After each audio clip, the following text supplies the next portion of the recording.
Assalamualaikum warahmatullahi wabarakatuh. Perkenalkan, nama saya Siti Nurfajriani Khairunisa. NPM saya 193516516599. Saya akan menjawab soal UTS Komunikasi Antar Pribadi dan Budaya.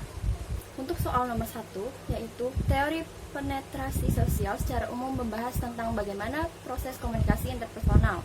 Bagaimana dalam proses berhubungan dengan orang lain terjadi berbagai proses gradual di mana terjadi semacam proses adaptasi di antara keduanya. Contohnya adalah mungkin dalam beberapa hal tertentu yang bersifat pribadi, kita bisa sangat terbuka kepada seseorang yang dekat dengan kita. Akan tetapi bukan berarti juga kita dapat membuka diri dalam hal pribadi yang lainnya. Mungkin kita bisa terbuka dalam urusan asmara, namun kita tidak bisa terbuka dalam urusan pengalaman di masa lalu atau yang lainnya. Teori pertukaran sosial adalah teori dalam ilmu sosial yang menyatakan bahwa dalam sebuah hubungan sosial terdapat unsur ganjaran, pengorbanan, dan keuntungan yang saling mempengaruhi.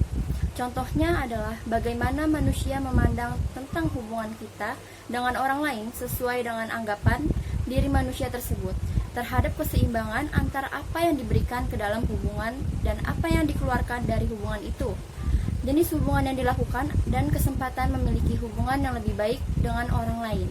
Selanjutnya ada teori dialektika rasional. Adalah sebuah konsep ini bisa ditafsirkan sebagai simpul kontradiksi dalam hubungan pribadi atau interaksi terus-menerus antara kebalikan atau kecenderungan untuk menentang, yang menyatakan bahwa hidup berhubungan dicirikan oleh ketegangan-ketegangan atau konflik antar individu.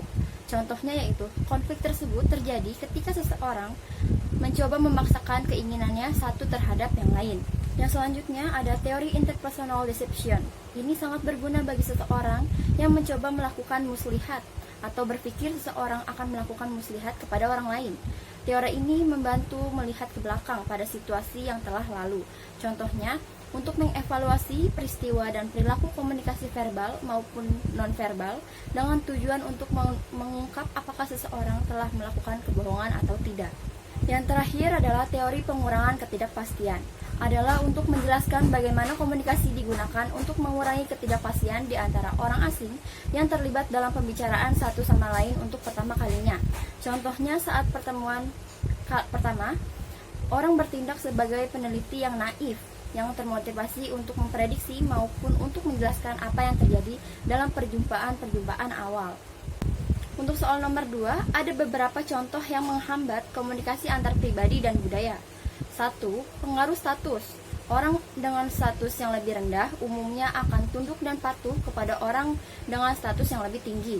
Untuk itu, sebaiknya lebih bisa saling menghargai satu sama lain dan biasakan tidak membeda-bedakan status satu sama lain. Yang kedua ada perbedaan cara pandang. Adanya perbedaan cara pandang akan menghasilkan kesimpulan yang berbeda. Menurut saya, kita tidak bisa melihat pada satu sisi saja, melainkan kita harus melihat dengan sisi yang lain, sehingga kita bisa menemukan cara pandang yang sama terhadap permasalahan tersebut. Yang ketiga ada perbedaan kebudayaan. Kita akan mendapat penolakan ketika kita menyampaikan pesan yang bertentangan dengan adat kebiasaannya. Walaupun sebenarnya dalam kebudayaan kita hal itu tidak melanggar adat yang kita miliki. Menurut saya perbedaan kebudayaan ini agak sensitif karena kita tidak bisa mengontrol semuanya secara berbarengan. Tetapi untuk itu kita harus berhati-hati dalam membicarakan hal yang merujuk pada adat dan kebiasaan. Selanjutnya yang keempat, ada perbedaan cara berbahasa. Oleh karena itu dalam berkomunikasi kita harus menggunakan bahasa yang dipahami oleh lawan bicara.